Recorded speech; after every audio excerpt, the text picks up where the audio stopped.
देखिए, आपका evidence act में जो पढ़ाया जा रहा था, फैक्ट इन इशू हम बता रहे थे।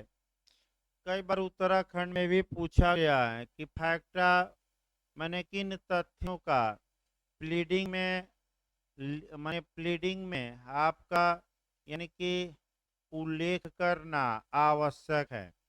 तो वह आपका तथ्य है फैक्टा प्रोवेंडा, यानी कि विवादक तथ्य।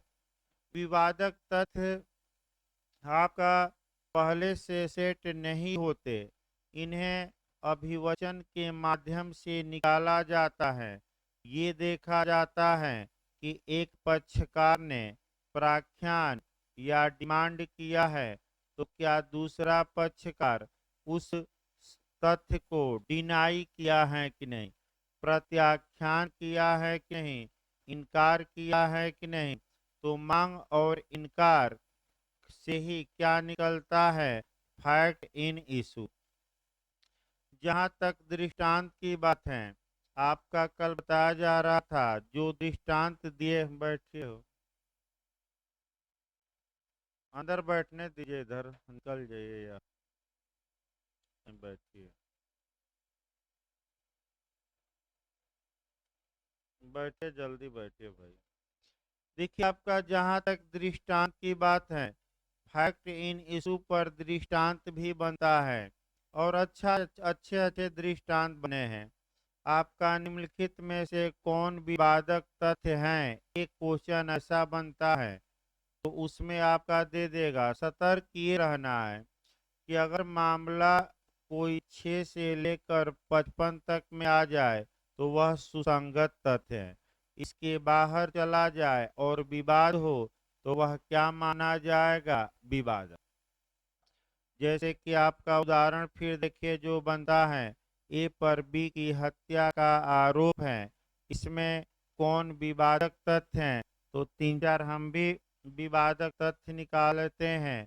क्या ए ने बी की हत्या की, तो ये फैक्ट इन इशू है, क्योंकि ए कहता है कि मैंने नहीं की और अभियोजन कहता है कि ए ने ही ये हत्या की है। दूसरा, क्या ए का इंटेंशन बी की हत्या करने का था, क्योंकि आशय पर भी विवाद उत्पन्न हो गया। क्योंकि अगर ये साबित हो जाता है कि आशय नहीं था तो ए बच जाएगा, और साबित हो जाए कि ए का इरादा था तो ए दंडित हो सकता है। तो अभियोजन कहता है कि इनका आशय था और अभियुक्त कहता है कि हमारा आशय नहीं था। तीसरा, क्या मैंने आपका अपराध करते समय अभियुक्त बाल्यावस्था में था, 7 वर्ष से कम था, या क्या पागल था, या क्या प्रोवोकेशन में आ गया था, ये सब कैसा तथ्य है, विवाद। अब सुसंगत कौन सा होगा, तो सुसंगत का मतलब ये हुआ कि जो 6 से लेकर कहाँ तक सेट हो जाए, 55 तक। तो दूसरा, आप सुसंगत में ये दिखा सकते हैं कि हजूर घटना के बाद घटना स्थल की ओर इसे जाते हुए देखा गया था, या घटना के बाद ये फरार हो गया, या एक्सपर्ट की ओपिनियन है कि गोली 5 मीटर से मारी गई है, या मरने के पूर्व इसने बयान दिया था और उस बयान में ए का ही नाम लिया था, इसलिए इस बात की संभावना पूरी है कि ये अपराध किसने किया है, ए ने। तो जो आपका सुसंगत तथ्य होते हैं जो 6 से लेकर 55 तक में हैं, वे फैक्टा प्रोवेंसिया कहे जाते हैं। फैक्टा प्रोवेंसिया मतलब साक्ष्य संबंधित तथ्य, यानी कि जिनके माध्यम से विवादक तथ्य को साबित किया जाता है। तो जो क्वेश्चन बनता है फैक्ट फैक्टा प्रोवेंडा दे, तो आप विवादक तथ्य मारिएगा, और जैसे ही प्रोवेंसिया लिखे तो क्या मारेंगे, सुसंगत तक। फैक्टा प्रोवेंसिया कहाँ से कहाँ तक, 6 से 55। फैक्टा प्रोवेंडा ये निकाला जाता है, पहले से निश्चित नहीं रहता। कैसे निकाला जाता है, तो आपका प्लीडिंग के माध्यम से एक पक्षकार डिमांड करता है और दूसरा क्या करता है, डिनाई। तो जो परिभाषा आपका विवादक तथ्य की दी गई है, वह अब परिभाषा देखा जाए, और परिभाषा थोड़ा कठिन है। देखिए आपका क्या कहा गया है कि विवादक तथ्य से अभिप्रेत है और इसके अंतर्गत आता है। यानी कि विवादक तथ्य की यह परिभाषा एग्जॉस्टिव है, अपने आप में पूर्ण है। यानी कि दूसरों की सहारा इसे लेने की आवश्यकता नहीं है। कोई तथ्य अकेले ही या अन्य तथ्यों के संसर्ग से, यानी कि कोई फैक्ट है, कल फैक्ट बताया गया था, तथ्य में कौन कौन से तथ्य शामिल हैं, चाहे वह भौतिक हो चाहे मानसिक हो। तो कोई तथ्य अकेले या अन्य तथ्यों के संसर्ग, संसर्ग मतलब संसक्त, संसक्त मतलब कोरिलेट, कोरिलेट का मतलब एक बात दूसरी बात से क्या है, जुड़ी है। तो कोई तथ्य या अन्य तथ्यों का संसर्ग जो किसी वाद या कार्यवाही में, वाद का मतलब आपका सिविल मामलों से है, और वाद के लिए सीपीसी की धारा 26 अप्लाई होगी कि वाद दायर किया जाएगा, और वाद दायर करने का जो प्रोसीजर होगा वह सीपीसी के किस आर्डर में जाएगा, 4 में। यानी कि धारा 26, और आदेश कौन सा, सीपीसी का 4। वाद शब्द दायरा व्यापक है कि सीमित, सीमित केवल किस मामले में लागू होगा, सिविल में। इसीलिए दूसरा शब्द लिखा है प्रोसीडिंग। प्रोसीडिंग शब्द का अर्थ व्यापक है, और इसमें आपराधिक मामले भी शामिल हैं। यानी कि कार्यवाही का मतलब ये हुआ कि ये व्यापक अर्थ रखता है। तो अगली आपका क्वेश्चन बना कि जो विवादक तथ्य की परिभाषा है वह सिविल में लागू होगी कि क्रिमिनल की, दोनों में, दोनों में।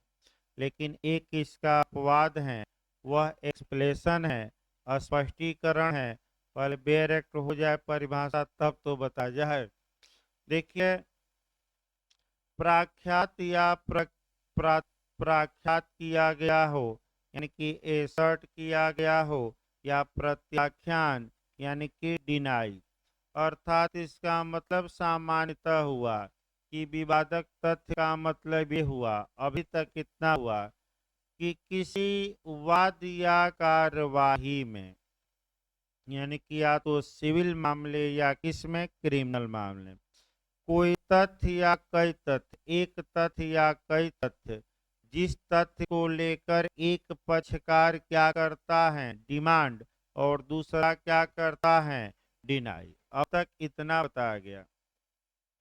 ये जो डिमांड और डिनाई है, आपका कह सकते हैं इतना महत्वपूर्ण है कि आपका ये किसी अधिकार की किसी अधिकार, दायित्व या नियोग्यता, यानी कि किसी राइट या लाइबिलिटी या डिसेबिलिटी की माने के बारे में, उनके अस्तित्व के बारे में, यानी कि वह मौजूद हैं, उनके अनस्तित्व के बारे में, यानी कि वह एग्जिस्ट नहीं है, वह माने वह मौजूद नहीं है, प्रकृति के बारे में, यानी कि नेचर के बारे में, या विस्तार के बारे में, आपका उत्पत्ति अवश्यमेव होती है। इसका मतलब आपका एक चीजों से समझिए, कोई तथ्य है जिस पर की विवाद है, यानी कि एक पक्षकार डिमांड करता है और दूसरा पक्षकार डिनाई करता है, और ये डिमांड और डिनाई इतना महत्वपूर्ण है कि हर हाल में अवश्यमेव, थोड़ा दबाव देकर किया गया है कि हर हाल में अगर ये डिमांड और डिनाई के आधार पर उस तथ्य का निर्धारण, उस बात का निर्धारण हो जाए, तो पक्षकारों के अधिकार हैं, अधिकार नहीं है, अधिकार का नेचर क्या है, या अधिकार कहाँ तक विस्तृत है, ये बात डिसाइड हो जाएगी। यानी कि कुल मिलाकर कोई फैक्ट है एक पक्षकार डिमांड करे, दूसरा डिनाई करे और दोनों इतना महत्वपूर्ण है कि उसी पर पक्षकारों के क्या निर्भर करते हैं, राइट, या क्या निर्भर करते हैं लाइबिलिटी, या क्या निर्भर करती हैं आपका डिसेबिलिटी, निर्योग्यता अवश्य निर्भर करती हैं। यानी कि विवादक तथ्य के लिए आप कह सकते हैं कि दो बातें आवश्यक हैं। एक तो पक्षकारों के बीच में किसी तथ्य को लेकर क्या हो, डिस्प्यूट, और डिस्प्यूट सामान्य नहीं है। डिस्प्यूट इतना महत्वपूर्ण है कि उसी डिस्प्यूट का अगर निर्धारण हो जाए तो ऐसी दशा में पक्षकारों के अधिकार या पक्षकारों के दायित्व या पक्षकारों की निर्योग्यता का मौजूद होना या मौजूद न होना, यानी कि अस्तित्व में होना या अस्तित्व में न होना, या उसकी प्रकृति या नेचर, या वह अधिकार दायित्व निर्योग्यता कहाँ तक एक्सटेंट है, उसका कहाँ तक विस्तार है, इस बात की उत्पत्ति क्या होगी हर हाल में। तो आइए दो उदाहरण फिर देखा जाए इसको समझने के लिए। जैसे ए पर बी की हत्या का आरोप है। अभियोजन ये मांग करता है कि हजूर ए ने बी की हत्या की, माने हत्या करना एक तथ्य है। तो ये कहता प्रोसिक्यूशन कि ए को बी के मर्डर के लिए दोषी ठहराया जाए। ए मर्डर से डिनाई करता है। तो ये जो फैक्ट हैं कि क्या ए ने बी की हत्या की, अब ये आपका फैक्ट इन इशू है। अगर ये तथ्य न्यायालय में निर्धारित हो जाए, तो अगर ये निर्धारित हो जाए कि ए ने ही हत्या की, तो ऐसी दशा में आपका पक्षकारों के अधिकारों पर प्रभाव पड़ेगा और इस आधार पर ए को क्या दी जा सकती है, सजा। अतः ये क्या हो गया, फैक्ट इन इशू। अब आगे देखा जाए, आपका अगली परिभाषा भाई देखा जाए, आपका डॉक्यूमेंट, एक एक परिभाषा निकाली जाए। डॉक्यूमेंट से भी आपका एक क्वेश्चन प्री में बनता है। जहाँ तक आपका दस्तावेज का प्रश्न है, दस्तावेज जब भी पढ़िएगा डॉक्यूमेंट के बारे में, पहले सामान्य नियम देखिए, फिर एक उदाहरण बनता है और वह उदाहरण आपका विद्वान वेस्ट का बनता है। दूधिए का उदाहरण बना है यूपीएपीओ में, वह भी उदाहरण देखा जाएगा। देखिए, सबसे पहले ये जानना है कि डॉक्यूमेंट होता क्या है। तो जहाँ तक डॉक्यूमेंट को पहले कोरिलेट करेंगे, दस्तावेज को कोरिलेट करेंगे, और कोरिलेट करने में आपका एक क्वेश्चन और निकालना है कि आईपीसी में भी डॉक्यूमेंट या दस्तावेज को परिभाषित किया गया है, और आईपीसी का सेक्शन याद रखना है, वह आपका 29, तुरंत या बेरेक पर भी लिख सकते हैं, जहां दस्तावेज की धारा 3 में इंटरप्रिटेशन है।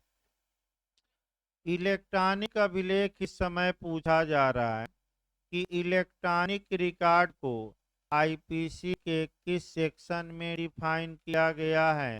एमपी ने एक बार जाकर बना दिया तो 29A, एक बार एमपी अंदर से बनाया हो तो आईपीसी में बताया जाएगा। फिर एक बार कवर करिए तो दस्तावेज एविडेंस में किस धारा में निर्वचित किया गया है, 3 में। आईपीसी में कहाँ परिभाषित है, 29। इलेक्ट्रॉनिक रिकॉर्ड आईपीसी में कहाँ परिभाषित है, 29A। दस्तावेज दो प्रकार के, हाँ, दस्तावेज दो प्रकार के होते हैं। ये भी क्वेश्चन बना है कि काइंड्स ऑफ डॉक्यूमेंट बताइए, दस्तावेज के प्रकार बताइए। तो आप ये बताएंगे कि दस्तावेज दो प्रकार, साक्ष्य नहीं, दस्तावेज मैं बता रहा हूँ, ये नहीं कि साक्ष्य कर दीजिए, अभी साक्ष्य नहीं बताया गया। डॉक्यूमेंट दो प्रकार के होते हैं, एक पब्लिक डॉक्यूमेंट और एक प्राइवेट डॉक्यूमेंट।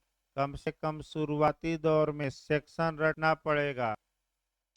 लोक दस्तावेज या सार्वजनिक दस्तावेज किस धारा में है, 74 में और प्राइवेट डॉक्यूमेंट की धारा में 75। फिर एक बार रटिए। अगर ये पूछे दस्तावेज का प्रकार बताइए तो आप दस्तावेज का दो प्रकार बताइएगा। कितने प्रकार हैं दस्तावेज के? दो। पहला कौन है आपका? लोक दस्तावेज, सेक्शन रख कर जाइएगा 74। और दूसरा कौन है? प्राइवेट डॉक्यूमेंट, कौन सा सेक्शन है? 75। जहाँ तक दस्तावेजी साक्ष्य की बात है, अगर इसी दस्तावेज को जो धारा 3 में हम परिभाषा बताएंगे, अगर इसी डॉक्यूमेंट को न्यायालय में एविडेंस के रूप में पेश किया जाता है तो इसे दस्तावेजी साक्ष्य कहा जाता है। यानी कि दस्तावेज को ही कोर्ट में प्रस्तुत किया जाता है। किस रूप में? दस्तावेजी साक्ष्य के रूप में। तो दस्तावेजी साक्ष्य को आपका डेड एविडेंस कहते हैं। ये भी क्वेश्चन आ सकता है कि मृत साक्ष्य कौन है, यानी कि आपका डेड एविडेंस कौन है? तो दस्तावेजी साक्ष्य, क्योंकि कागज पत्थर में जान नहीं होती। और लिविंग आपका कह दे या जीवित साक्ष्य कौन है? तो मौखिक साक्ष्य। भाई दो क्वेश्चन और याद रखिए। आपका जीवित साक्ष्य पूछ दे कौन है तो आपका मौखिक साक्ष्य। मृत साक्ष्य कौन है? दस्तावेजी साक्ष्य। ये दोनों याद रखना है। दस्तावेजी साक्ष्य दो प्रकार के होते हैं, एक प्राइमरी, दूसरा सेकेंडरी। दस्तावेज नहीं मैं बता रहा हूँ, अब कौन बताया जा रहा है? दस्तावेजी साक्ष्य कितने प्रकार के? दो प्रकार के। एक आपका प्रकार हो गया आपका प्राइमरी एविडेंस, प्राथमिक साक्ष्य। दूसरा सेकेंडरी एविडेंस, यानी कि द्वितीयक साक्ष्य। पिछली बार क्वेश्चन आया भी था, इसी से क्वेश्चन आ गया था। तो धाराओं का दस्तावेजी साक्ष्य कितने प्रकार के? दो। सेक्शन मिलाने के लिए पूछा था, तो सेक्शन फिर एक बार हम उल्लेखित कर रहे हैं। 61, 62, 63, 64 और 65।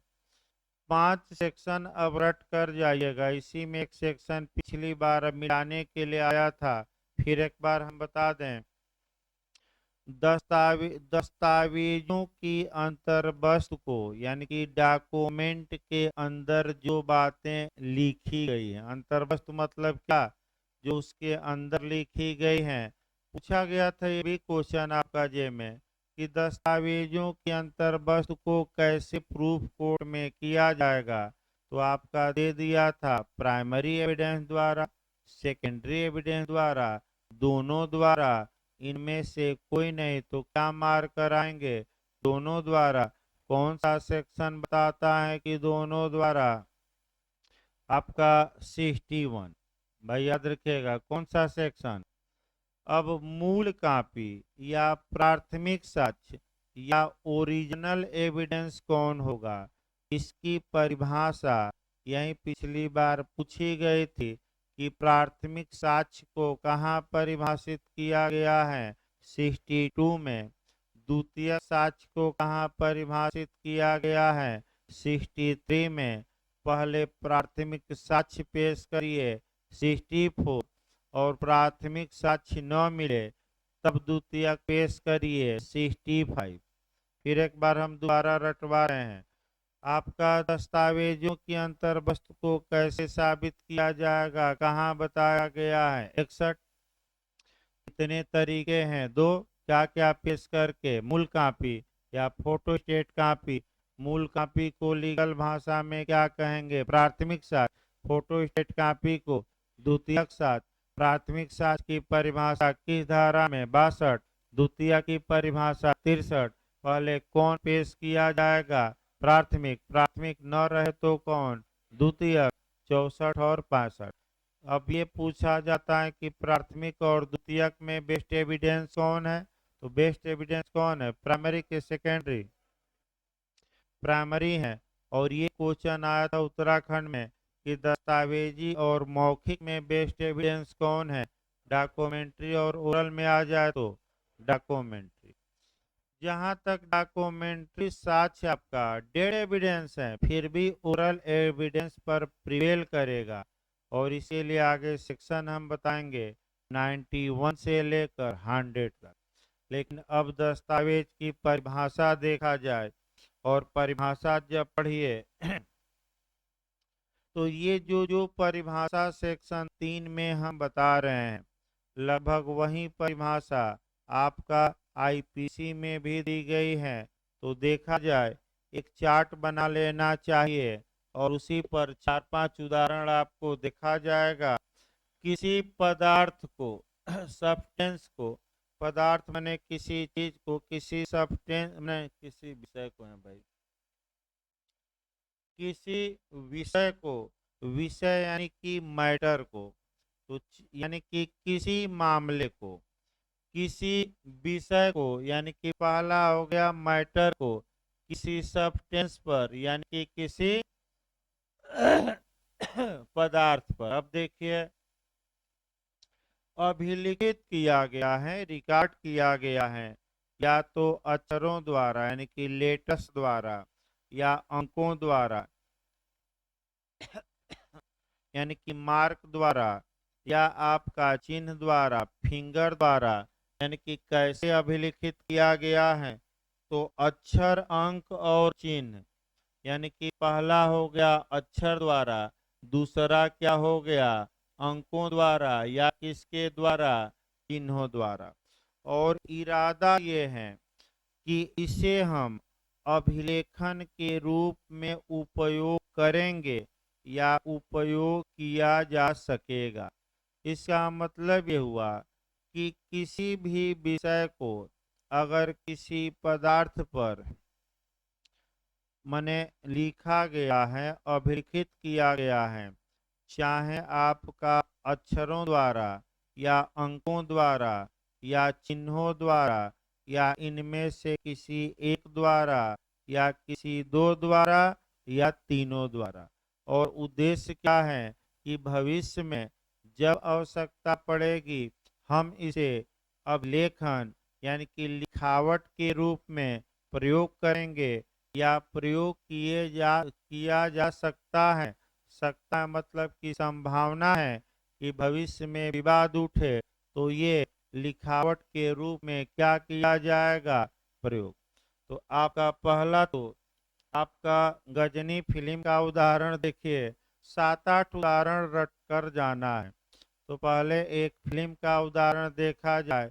गजनी फिल्म का समझिए, किसी विषय को यानी कि अभियुक्तों के नाम को, किसको, अभियुक्तों के नाम को लिखा था। किसी पदार्थ पर तो शरीर पर।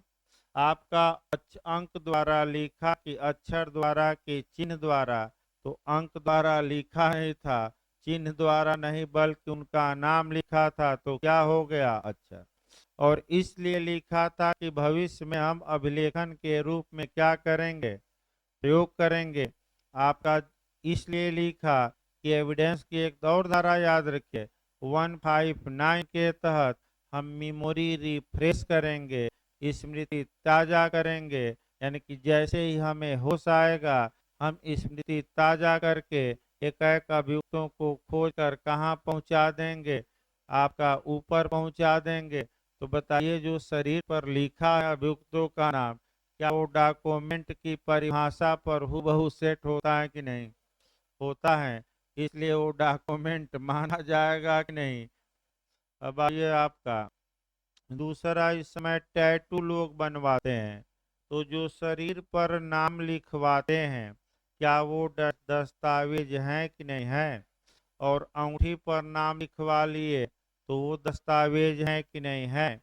पत्थर पर कुछ लिख दिया गया, बताइए, बताते रहे, पत्थर पर लिख दिया गया, मान लीजिए कि लकड़ी पर लिख दिया गया, पन्ने पर लिख दिया गया, कार्टून बना दिया गया, कंप्यूटर में कार्टून बना दिया गया, दस्तावेज हैं, लेकिन उसको एक और नाम दे दीजिएगा, इलेक्ट्रॉनिक रिकॉर्ड।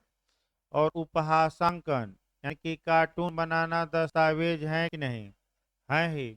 इसके बाद आपका समाधि पर लिखा गया है जो शब्द, वो भी है। अब आप लोग ट्रेन से यात्रा करते होंगे, बस से, तो पेड़ पर देखते होंगे कि नंबरिंग से लिखा रहता है या चिपका रहता है। तो बताइए क्या वह डॉक्यूमेंट है कि नहीं है। तो डॉक्यूमेंट की परिभाषा पर उसको भी सेट करिए, तब अगला उदाहरण दिया जाएगा। किसी विषय को यानी कि पेड़ों की गिनती को किसी पदार्थ पर यानी कि पेड़ों पर ही तो अंकों द्वारा लिखा गया, माने अक्षरों द्वारा कि अंकों द्वारा कि चिन्हों द्वारा। अंकों द्वारा इसलिए लिखा गया है कि भविष्य में अगर जरूरत पड़ेगी तो ये एविडेंस के रूप में प्रयोग होगा, यानी कि पेड़ कितने थे ये गिनती करने में क्या होगी, आसानी। तो बताइए दस्तावेज है कि नहीं। लौह स्तंभों पर जितना लिखी गई है बातें दस्तावेज है कि नहीं है। अब बेस्ट का उदाहरण देखिए लास्ट में। अब सारे दृष्टांत तो हो ही गए, बचे क्या। आपका अंगूठी पर हो गया, धात पर हो गया, पत्थर पर हो गया, आपका उपहासांकन यानी कि कार्टून बना देना हो गया। तो अब डायरेक्ट में दृष्टांत पूरे हो गए। एक और अच्छा आपका जो बनता है लास्ट में बेस्ट का उदाहरण देख लेना है। वही क्वेश्चन दो तीन बार रिपीट किया है और अच्छे से देखिए। एक दुधिया है जिसे गिनती नहीं आती, भाई शब्द को अन्यथा न लीजिएगा, हम उदाहरण नहीं दे रहे हैं, ये बेस्ट महोदय दे रहे हैं, हम नहीं दे रहे हैं। ये कौन दे रहे हैं, वेस्ट महोदय। एक दुधिया है उसे गिनती नहीं आती और जितना दूध दे रहा है डेली बाय डेली एक लकड़ी के पटरे पर चिन्ह बना रहा है। अब लकड़े के पटरे न देकर दे दीवार पर चिन्ह बना रहा है, दीवार पर न देकर कागज पर चिन्ह डेली बाय डेली बना रहा है, कुछ भी दे सकता है। या आपका दीवार पर बना रहा है तो चाहे लकड़ी का पटरा दे और चाहे दीवार दे और चाहे कागज दे, घबराने की आवश्यकता नहीं है। इसलिए चिन्ह बना रहा है कि भविष्य में जब आवश्यकता पड़ेगी तो हम इस चिन्ह का प्रयोग आपका दूध की मात्रा निर्धारित करने में करेंगे। तो ये जो लकड़ी के पटरे पर वह चिन्ह बना दिया, क्या वह चिन्ह दस्तावेज माना जाएगा कि नहीं। तो क्यों माना जाएगा, परिभाषा पर सेट करिए। किसी विषय को, तो विषय यहाँ क्या हो गया, दूध की मात्रा। किसी पदार्थ पर मतलब लकड़ी के पटरे पर। अब अक्षरों द्वारा कि अंकों द्वारा कि चिन्हों द्वारा, चिन्ह आ ही गया, चिन्हों द्वारा क्या किया गया, अभिलिखित। इसलिए किया गया कि भविष्य में आवश्यकता पड़ने पर हम इसे अभिलेखन के तौर पर क्या करेंगे, प्रयोग करेंगे। तो क्या ये डॉक्यूमेंट माना जाएगा कि नहीं माना जाएगा। आ जाइए अगला देखा जाए, आपका अंगूठी हो गया आपका। माँ ये भाई टैटू भी आपका डॉक्यूमेंट है, याद रखिए। जो टैटू आजकल लोग शौक से बना मैंने आपका बनवा रहे हैं। अब आइए देखा जाए आपका एविडेंस की परिभाषा भाई। थोड़ा स्पीड बढ़ाया जाए। एविडेंस की परिभाषा देखा है। सर आ गए हैं क्या, चलिए इसको कल परिभाषा भाई देखा जाएगा। एविडेंस की परिभाषा पढ़ कर आइए क्योंकि 8 प्रकारों में से आपका पूछा जाता है। भाई आपका आज तक जो 10 बजे से क्लास चलता है बंद रहेगा, फिर एक बार सूचना दिया जाए। 10 बजे वाला क्लास अभी कल से चलेगा। तो जो लोग ये क्या मैंने बैच में नहीं पढ़ते वो निकल जाएं लोग। एक दो दिन में समय एडजस्ट करते हैं और कम से कम 15 मिनट और चाहिए ताकि आपका एविडेंस भी अच्छे से खींचे। आज स्पीड थोड़ा बढ़ा गया था, एक दो दिन में और स्पीड एविडेंस में बढ़ जाएगी। हरा इधर 55 तक आपका 60% समय लेता है। 55 तक की धाराएं 60%